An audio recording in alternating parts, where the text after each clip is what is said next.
পেয়ারা পারবো, পাখিরা খাচ্ছে, তাই এখন সকালে একটু পারলো, এখন আবার খাচ্ছে, অনেকগুলো ফলাইছে।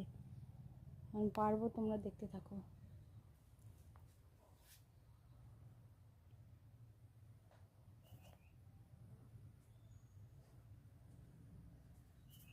এই যে দেখো আমি পেয়ারা পারলাম, কে কোনটা খাবে বলো।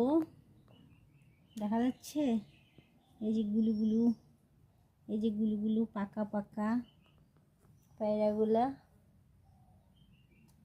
3টা 6টা 9টা 10টা পেয়ারা পারলাম, সে পাকছে এগুলো। গাছে ফল ধরছে অনেকগুলা, মানুষ লোকে নিয়ে যে খায়, তবু অনেকগুলো পাখি খায়া ফেলাইছে, কতগুলো নষ্ট করছে দেখো। এই দেখ, তাই আজকেও পারলাম।